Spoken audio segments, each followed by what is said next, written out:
कहानी की शुरुआत एक अनाथालय से होती है जहाँ कई अनाथ बच्चे रहा करते थे। उन्हीं बच्चों में एक छोटी सी लड़की थी जिसका नाम सोफी था। सोफी बाकी बच्चों से थोड़ी अलग थी क्योंकि उसे रात में बिल्कुल नींद नहीं आती थी। जब पूरा अनाथालय गहरी नींद में सो जाता तब सोफी जागती रहती, किताबें पढ़ती और खिड़की से बाहर की शांत सड़कों को देखा करती। सोफी ने कई बार सुना था कि आधी रात के बाद, खासकर रात के 3 बजे, एक बहुत बड़ा और रहस्यमयी क्रिएचर शहर में आता है। कहा जाता था कि वह इतना चुपचाप चलता है कि किसी को उसकी आहट तक नहीं होती और जो भी उसे देख लेता है वह फिर कभी नजर नहीं आता। लेकिन आज तक किसी ने उसे सच में देखा नहीं था। उस रात भी सोफी अपने कमरे में बैठकर किताब पढ़ रही थी। चारों तरफ सन्नाटा था। तभी अचानक उसे बाहर से एक हल्की सी आवाज सुनाई देती है। सोफी खिड़की के पास जाती है और बाहर झांकती है। उसी वक्त गली में बिल्लियों की वजह से एक डस्टबिन नीचे गिर जाता है। सोफी पहले तो इसे एक आम आवाज समझती है, लेकिन अगले ही पल अंधेरे से एक बहुत बड़ा हाथ बाहर आता है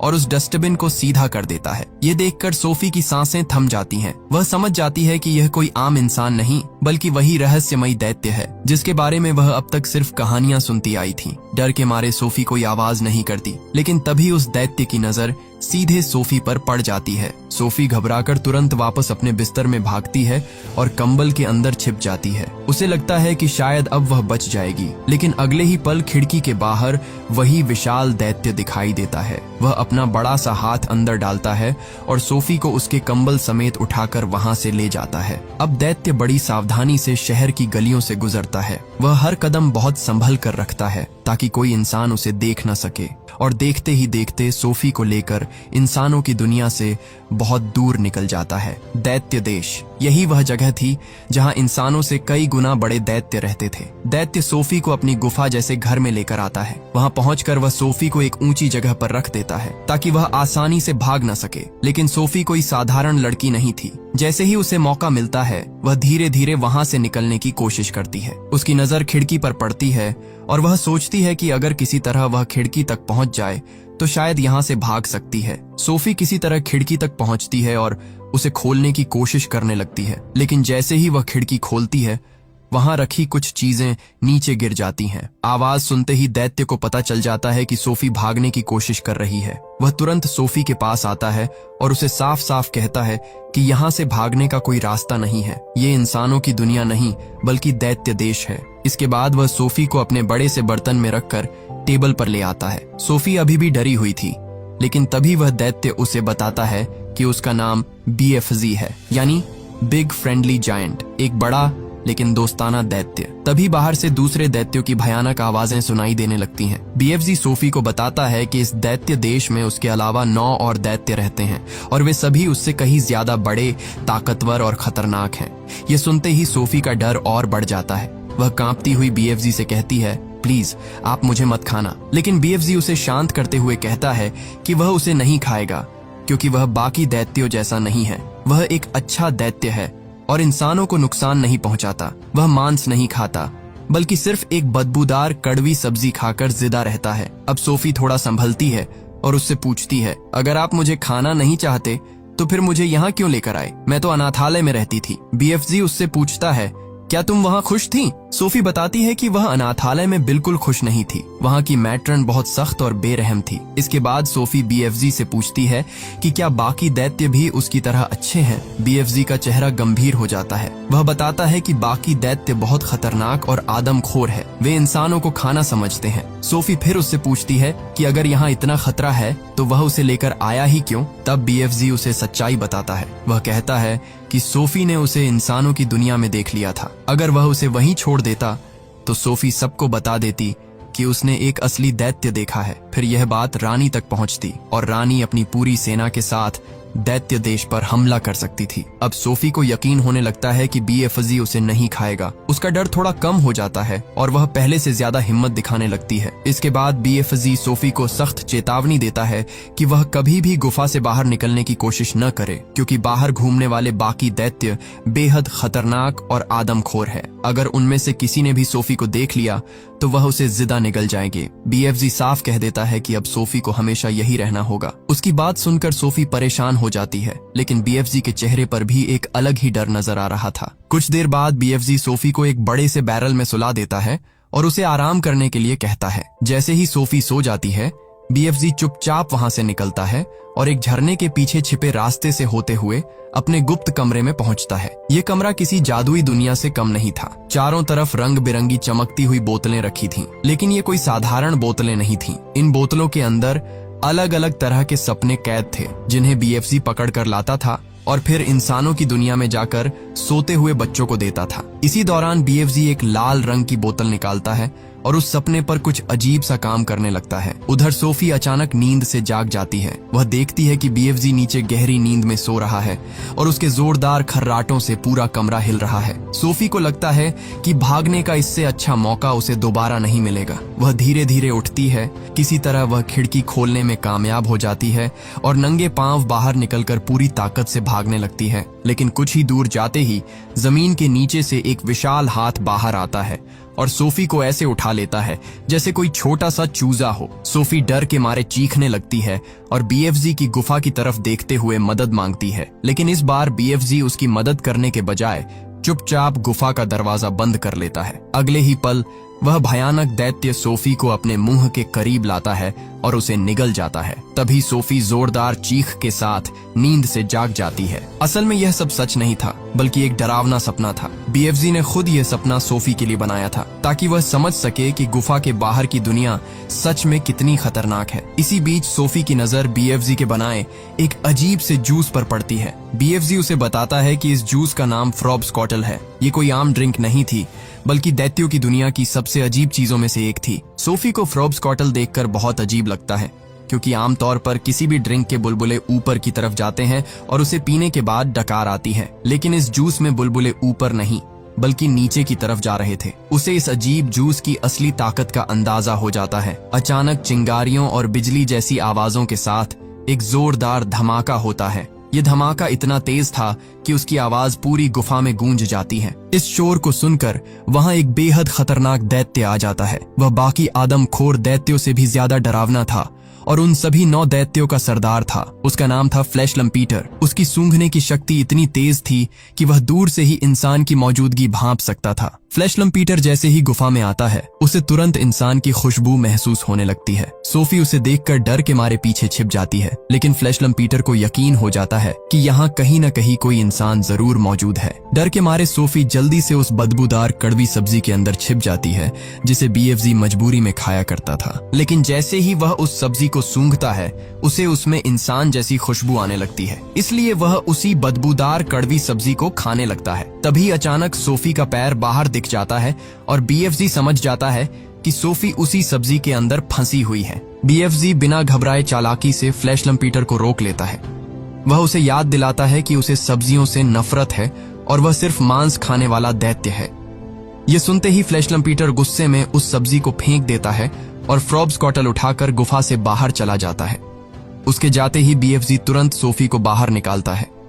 बीएफजी वहां सोफी को नहलाता है, उसे सुखाता है और पहनने के लिए साफ कपड़े देता है। फिर वह उसके लिए पेड़ के अंदर एक छोटा सा आरामदायक बिस्तर तैयार करता है। साथ ही उसके पास उसकी किताब और चश्मा भी रख देता है ताकि सोफी को थोड़ा अपनापन महसूस हो। इसके बाद बीएफजी उससे कहता है कि अब उसे काम पर जाना होगा, इसलिए सोफी को यहीं सुरक्षित रहना पड़ेगा। सोफी ये सुनकर उससे पूछती है, आप आखिर काम क्या करते हैं? बीएफजी सोफी को बताता है कि उसका काम बहुत अलग है। वह दूर दूर जाकर सपने पकड़ता है और फिर इंसानों की दुनिया में जाकर सोते हुए बच्चों को अच्छे सपने देता है। ये सुनते ही सोफी की आंखों में क्यूरियोसिटी आ जाती है। वह भी बीएफजी के साथ जाने की जिद करने लगती है। पहले तो बीएफजी उसे साफ मना कर देता है, क्योंकि बाहर हर तरफ आदमखोर दैत्यों का खतरा था। लेकिन सोफी उससे कहती है कि वह भी उसकी तरह अकेली है। वह एक अनाथ लड़की है जिसका कोई अपना नहीं है। बीएफजी का दिल पिघल जाता है। वह सोफी को अपने साथ ले जाने के लिए मान जाता है, लेकिन जाने से पहले वह उसे समझाता है कि यह सफर बिल्कुल आसान नहीं होगा। उन्हें रास्ते में सोए हुए आदमखोर दैत्यों के बीच से चुपचाप निकलना होगा और सामने वाली पहाड़ी की चोटी तक पहुंचना होगा। सोफी के साथ यह काम और भी मुश्किल था, क्योंकि जरा सी आवाज भी उन दैत्यों को जगा सकती थी। इसके बाद बीएफजी बहुत धीरे धीरे दबे पांव आगे बढ़ने लगता है। रास्ते में एक दैत्य सो रहा होता है, जिसे अचानक छींक आने वाली होती है। अगर वह छींक देता तो बाकी सारे दैत्य भी जाग जाते, इसलिए बीएफजी बड़ी अजीब और मजेदार तरीके से उसकी छींक रोक देता है। आगे एक कौवा आवाज करने वाला होता है, तो BFZ जल्दी से उसकी चोंच भी दबा देता है ताकि कोई आवाज बाहर न निकले। किसी तरह वह सोफी को लेकर वहां से निकलने ही वाला होता है, लेकिन तभी एक खूंखार दैत्य की नजर उस पर पड़ जाती है। वह दैत्य BFZ को पकड़ लेता है और उसे हवा में लटका देता है। यह देखकर सोफी डर के मारे पास खड़ी एक कार में जाकर छिप जाती है। कुछ ही पलों में बाकी सारे दैत्य भी जाग जाते हैं। अब उनका सरदार फ्लैशलम पीटर BFZ को परेशान करने के लिए एक खतरनाक खेल खेलने की सोचता है। एक दैत्य BFZ को पहाड़ी के ऊपर ले जाता है, जबकि दूसरा दैत्य सामने वाली पहाड़ी पर 2 गाड़ियों को लेकर खड़ा हो जाता है। उन्हीं गाड़ियों में से एक के अंदर सोफी छिपी हुई थी। इसके बाद वे दैत्य गाड़ियों को आपस में टकराने का खेल शुरू कर देते हैं। टक्कर बस होने ही वाली थी कि सोफी अपनी हिम्मत जुटाती है और गाड़ी का स्टीयरिंग घुमा देती है। गाड़ी रास्ता बदल लेती है और उसकी वजह से एक दैत्य बुरी तरह नीचे गिर जाता है। सोफी किसी तरह बच जाती है, लेकिन दैत्यों को यह सब देखकर और भी मजा आने लगता है। अब वे BFZ को रेत की बोरी की तरह इधर उधर उछालने लगते हैं। BFZ कमजोर था, इसलिए वह उनका मुकाबला नहीं कर पाता। सोफी यह सब देखकर बहुत डर जाती है, लेकिन तभी अचानक बारिश शुरू हो जाती है। अजीब बात यह थी कि जो दैत्य किसी इंसान, जानवर या खतरे से नहीं डरते थे, वे बारिश से बुरी तरह घबरा जाते हैं। कोई अपने छोटे से छाते के नीचे छिपने लगता है, तो कोई पेड़ उखाड़कर उसे अपने ऊपर ढाल की तरह इस्तेमाल करने लगता है। कुछ ही देर में सारे दैत्य बारिश से बचने के लिए वहां से भाग खड़े होते हैं, लेकिन BFZ बारिश से बिल्कुल नहीं डरता था। उसके लिए यही मौका था। वह तुरंत इस मौके का फायदा उठाता है और जल्दी से सोफी को वहां से सुरक्षित बाहर निकाल लेता है। लेकिन इसी बीच एक बड़ी गलती हो चुकी थी। सोफी का कंबल वहीं छूट गया था। बाद में जब दैत्य उस कंबल को सूंघते हैं तो उन्हें समझ आ जाता है कि यह किसी इंसान का है, यानी अब सोफी का राज ज्यादा देर तक छिपने वाला नहीं था। दूसरी तरफ सोफी BFZ से कहती है कि आपको उन दैत्यों को अपने साथ ऐसा बर्ताव नहीं करने देना चाहिए था, लेकिन BFZ उदास होकर बताता है कि वह यहाँ 9 आदमखोर दैत्यों के बीच अकेला रहता है। वे दैत्य इंसानों की खुशियां छीनते हैं, उनके बच्चों को खा जाते हैं और वह चाह कर भी उन्हें रोक नहीं पाता। इसके बाद BFZ सोफी को पहाड़ी की सबसे ऊंची चोटी पर ले जाता है। ये कोई आम जगह नहीं थी, बल्कि सपनों का देश था। वहाँ एक विशाल पेड़ था जिसके आसपास का माहौल किसी जादुई दुनिया जैसा लग रहा था। BFZ सोफी को बताता है कि उसे दुनिया की हर छोटी से छोटी आवाज सुनाई देती है, यहाँ तक कि वह बूंदों की आवाज, पत्तों की सरसराहट और चींटियों की हलचल भी सुन सकता है। लेकिन उसे सबसे प्यारी आवाज पेड़ पौधों की लगती है, क्योंकि वे ऐसी कहानियां सुनाते हैं जिन्हें कोई आम इंसान कभी नहीं सुन पाता। फिर सोफी एक तालाब के पास जाती है। जैसे ही वह पानी में झांकती है, उसे उसके रिफ्लेक्शन में एक बेहद खूबसूरत और जादुई दुनिया दिखाई देती है। तभी BFZ उस तालाब में कूद जाता है और सीधे सपनों की दुनिया में पहुंच जाता है। सोफी ये देखकर हैरान रह जाती है, लेकिन फिर हिम्मत करके वह भी तालाब में कूद जाती है। अब दोनों सपनों की दुनिया में होते हैं। BFZ सोफी को बताता है कि यही वह जगह है जहां से सभी सपनों की शुरुआत होती है। उस विशाल पेड़ पर अलग अलग तरह के सपने बन रहे होते हैं। हर सपना अपने अंदर एक अलग कहानी, अलग एहसास और अलग आवाज लिए होता है। BFZ बताता है कि ये सपने उससे बातें करते हैं। वे उसे बताते हैं कि वे अच्छे सपने हैं या बुरे, किस बच्चे के लिए बने हैं और उनमें कौन सी भावना छिपी है। इसके बाद BFZ एक सपना पकड़ने की कोशिश करता है। सोफी उसे बताती है कि सपना किस तरफ जा रहा है, लेकिन वह सपना BFZ के पास आने के बजाय सीधे सोफी के पास चला जाता है। BFZ उसे पकड़ लेता है और फिर प्यार से सोफी को देता है। वह बताता है कि यह एक बहुत ही मुलायम और खूबसूरत सपना है। फिर वह उसे सावधानी से एक बोतल में बंद कर देता है। इसके बाद BFZ सोफी से कहता है कि वह भी कुछ सपने पकड़ कर देखे। सोफी उत्साह में उन चमकते हुए सपनों के पीछे भागने लगती है और धीरे धीरे BFZ से काफी दूर चली जाती है। तभी वहां एक अंधेरा और डरावना सपना आता है। सोफी को उसके बारे में पता नहीं होता, इसलिए वह गलती से उसी बुरे सपने को पकड़ लेती है। BFZ तुरंत उसके पास आता है और घबराकर कहता है कि यह कोई अच्छा सपना नहीं, बल्कि एक बेहद खतरनाक बुरा सपना है। फिर वह उस सपने को बाकी सपनों से अलग एक खास बोतल में बंद कर देता है। इसके बाद BFZ और सोफी तालाब के रास्ते वापस दैत्य देश में लौट आते हैं। अब BFZ को इंसानों की दुनिया में जाना था, क्योंकि उसका असली काम अभी बाकी था, सोते हुए बच्चों को अच्छे सपने देना। सोफी भी BFZ के साथ इंसानों की दुनिया में आती है। दोनों छिपते छिपाते एक घर के बाहर पहुंचते हैं, जहां एक छोटा बच्चा गहरी नींद में सो रहा होता है। सोफी BFZ से पूछती है कि हम इसी घर में क्यों आए हैं। तब BFZ उसे बताता है कि उसने इस बच्चे के दिल की आवाज सुनी थी। उसे महसूस हुआ कि इस बच्चे को आज एक अच्छे सपने की जरूरत है। फिर BFZ सोफी से पूछता है कि बताओ, इस बच्चे को कैसा सपना देना चाहिए। सोफी थोड़ी देर सोचती है और फिर कहती है कि इसे ऐसा सपना दो जिससे यह बहुत खुश हो जाए। बीएफजी अपने बैग से एक चमकती हुई बोतल निकालता है। तभी सोफी उससे पूछती है कि क्या सपनों के बारे में उसे उसके माता पिता ने सिखाया था। यह सुनकर बीएफजी थोड़ा शांत हो जाता है और बताता है कि दैत्यों के माँ बाप नहीं होते। वह कहता है कि उसकी उम्र इतनी ज्यादा है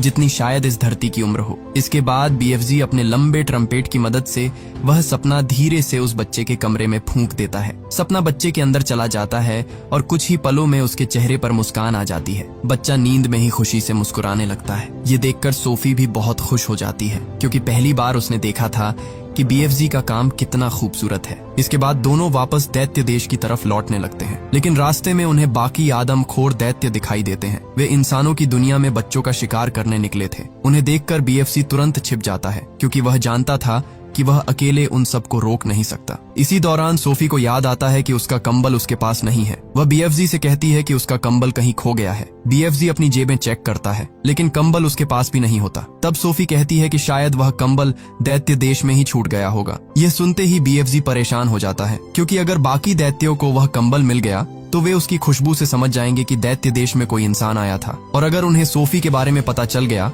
तो उसकी जान खतरे में पड़ जाएगी। इसीलिए बीएफजी एक कठिन फैसला लेता है। सोफी को बचाने के लिए वह उसे वापस उसी अनाथालय के बाहर छोड़ देता है जहां से वह उसे लेकर आया था। जब सोफी की आंख खुलती है तो वह खुद को अनाथालय के बाहर पाती है। पहले तो उसे कुछ समझ नहीं आता।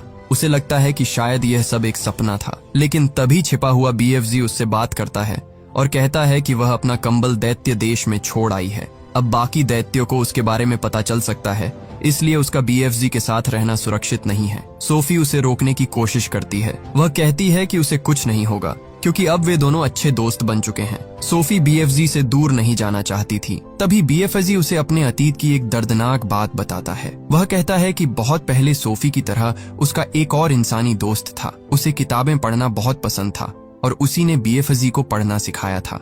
सोफी ने जो लाल जैकेट पहनी थी वह भी उसी बच्चे की थी, लेकिन एक दिन बाकी दैत्यों को उसके बारे में पता चल गया और उन्होंने उस बच्चे को मार दिया। बीएफजी आज तक उस दर्द को भूल नहीं पाया था, इसलिए वह नहीं चाहता था कि सोफी के साथ भी वही हो। सोफी फिर भी हार नहीं मानती। वह कहती है कि इस बार ऐसा कुछ नहीं होगा क्योंकि वे दोनों मिलकर उन दैत्यों को रोकेंगे और उन्हें कहीं दूर भेज देंगे।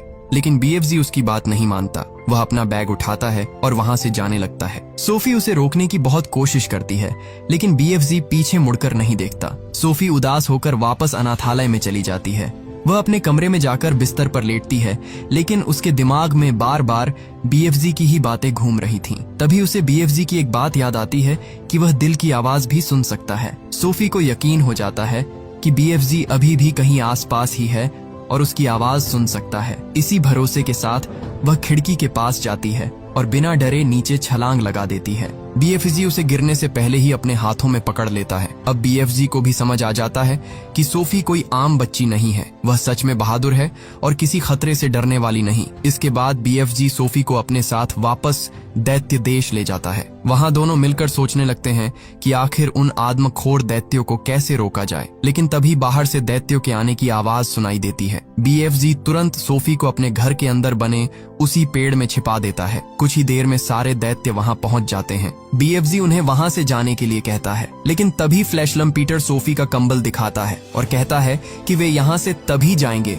जब उस इंसान को अपने साथ लेकर जाएंगे। अब सारे दैत्य उस कंबल को सूंघ सूंघ कर सोफी को ढूंढने लगते हैं। वे बीएफजी के घर का हर कोना उलट पुलट कर देते हैं। वहां रखा सामान तोड़ने लगते हैं और हर जगह इंसान की खुशबू खोजने लगते हैं। तभी दैत्यों का सरदार फ्लैशलम पीटर उसी पेड़ के पास पहुंच जाता है जहां सोफी छिपी हुई थी। सोफी बड़ी मुश्किल से खुद को बचाती है और पानी के रास्ते नीचे की तरफ निकल जाती है। नीचे जाकर वह पेड़ के अंदर बने एक छोटे से कमरे में पहुंचती है। यह कमरा बाकी जगहों से बिल्कुल अलग था। वहां कई इंसानी चीजें रखी हुई थीं, किताबें, कपड़े, छोटे छोटे सामान। सोफी समझ जाती है कि यह कमरा उसी बच्चे का था जो कभी बीएफजी का दोस्त हुआ करता था। वहीं उसे एक पेंटिंग भी मिलती है। उस पेंटिंग में उस बच्चे ने खुद को और बीएफजी को साथ बनाया था। उसमें बीएफजी का मतलब बिग फ्रेंडली जायंट लिखा था। अब सोफी को समझ आता है कि बीएफजी को यह नाम उसी बच्चे ने दिया था। यह देखकर उसे एहसास होता है कि बीएफजी और वह बच्चा सच में बहुत अच्छे दोस्त थे। लेकिन तभी एक दैत्य उस कमरे की तरफ आने लगता है। सोफी जल्दी से छिप जाती है। दूसरी तरफ बीएफजी भी समझ जाता है कि अब बात बहुत आगे बढ़ चुकी है। वह सोफी को बचाने के लिए हिम्मत दिखाता है और एक गर्म लोहे की रॉड से दैत्यों पर हमला कर देता है। बीएफजी पहली बार उन आदमखोर दैत्यों के सामने डटकर खड़ा होता है और एक एक करके उन्हें अपने घर से बाहर भगा देता है। दैत्यों के जाने के बाद सोफी की नजर कमरे में लगी इंग्लैंड की महारानी की तस्वीर पर पड़ती है। इसी तस्वीर को देखकर उसके दिमाग में एक बड़ा आइडिया आता है। वह तुरंत बीएफजी के पास जाती है और कहती है कि अगर वे अकेले इन दैत्यों को नहीं रोक सकते तो उन्हें महारानी की मदद लेनी होगी। इसके लिए सोफी बीएफजी से एक बहुत ही डरावना सपना बनाने को कहती है। वह समझाती है कि महारानी को ऐसा सपना दिखाना होगा जिसमें वे देखें कि सारे 9 आदमखोर दैत्य इंग्लैंड में आकर बच्चों को उठा रहे हैं और उन्हें खा रहे हैं। बीएफजी सोफी की बात समझ जाता है। वह उस सपने में सभी दैत्यों को डालता है, बच्चों के गायब होने का डर डालता है और साथ ही महारानी की सेना को भी उस सपने का हिस्सा बना देता है ताकि रानी को पूरा खतरा साफ साफ दिखाई दे। सोफी बीएफजी से कहती है कि इस सपने में सिर्फ दैत्य और सेना ही नहीं बल्कि उसे और बीएफजी को भी शामिल करना होगा, क्योंकि अगर महारानी सपने में सोफी और बीएफजी को देख लेगी तो जागने के बाद उन्हें समझ आ जाएगा कि यह कोई साधारण सपना नहीं बल्कि एक चेतावनी है। बीएफजी सोफी की बात मानता है और सारे हिस्से जोड़कर वह सपना पूरी तरह तैयार कर देता है। इसके बाद दोनों अपने प्लान के मुताबिक छिपते छिपाते हुए महारानी के महल तक पहुंचते हैं। वहां पहुंचकर बीएफजी अपने लंबे ट्रम्पेट की मदद से वह डरावना सपना महारानी के कमरे में फूंक देता है। सपना महारानी के अंदर चला जाता है। यह सपना इतना डरावना था कि महारानी की नींद टूट जाती है। तभी उनकी नौकरानी मेरी भी कमरे में आ जाती है। महारानी उसे बताती है कि उन्होंने बहुत भयानक सपना देखा है जिसमें बड़े बड़े मांस खाने वाले दैत्य बच्चों को उठा रहे थे। उसी समय मेरी अखबार देखती है और हैरान रह जाती है क्योंकि अखबारों में सच में बच्चों के गायब होने की खबरें छपी होती हैं। ये देखकर महारानी को समझ आने लगता है कि उनका सपना सिर्फ सपना नहीं था। फिर महारानी को याद आता है कि उन्होंने सपने में एक छोटी लड़की को अपनी खिड़की पर बैठे देखा था। वह मेरी से पर्दे खोलने को कहती है। जैसे ही मेरी पर्दे खोलती है उसके होश उड़ जाते हैं क्योंकि बाहर खिड़की पर सच में सोफी बैठी होती है। महारानी भी यह देखकर हैरान रह जाती है। फिर महारानी सोफी से पूछती है कि क्या उसे यहाँ कोई दैत्य लेकर आया है। सोफी उन्हें बताती है कि हाँ, लेकिन वह कोई बुरा दैत्य नहीं है। वह उसका सबसे अच्छा दोस्त है और उसी ने यह सपना बनाया था ताकि महारानी को खतरे के बारे में बताया जा सके। महारानी सोफी से पूछती है कि वह और उसका दोस्त यहाँ क्यों आए हैं। सोफी उन्हें याद दिलाती है कि जवाब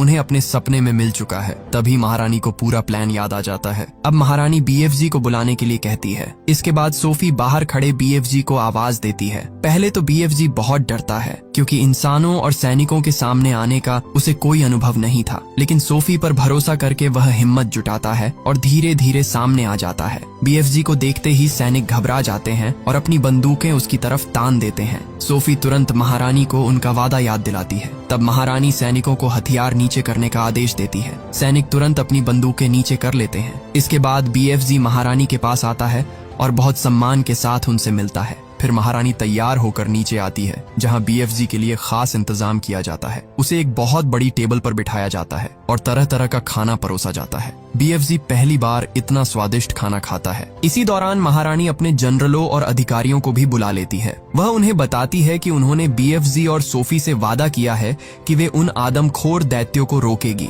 अब सेना को बीएफजी के पीछे पीछे दैत्य देश जाना होगा ताकि उन दैत्यों को हमेशा के लिए पकड़ा जा सके। इसके बाद महारानी की पूरी आर्मी बीएफजी के पीछे पीछे दैत्य देश की तरफ निकल पड़ती है। जैसे ही वे दैत्य देश की सीमा में पहुंचते हैं उनके सारे कंपास और मशीनें काम करना बंद कर देते हैं, लेकिन बीएफजी रास्ता अच्छी तरह जानता था, इसलिए वह सभी को सही सलामत वहां तक ले आता है। दैत्य देश पहुंचकर बीएफजी सैनिकों को वहीं रुकने के लिए कहता है और खुद सोफी को लेकर अपने घर चला जाता है। वहां पहुंचकर वह एक और बेहद डरावना सपना तैयार करने लगता है। बीएफजी सोफी से कहता है कि वह यह सपना उन आदमखोर दैत्यों को देगा। अगर इस सपने ने अपना असर दिखा दिया तो उठने के बाद वे दैत्य इतने डर और घबराहट में होंगे कि सैनिक उन्हें आसानी से पकड़ लेंगे। फिर बीएफजी और सोफी उस डरावने सपने को लेकर दैत्यों के पास पहुंचते हैं, लेकिन तभी बीएफजी को याद आता है कि वह अपना ट्रम्पेट तो महारानी के महल में ही छोड़ आया है। अब वह काफी परेशान हो जाता है क्योंकि बिना ट्रम्पेट के सपना दैत्यों तक पहुंचाना मुश्किल था,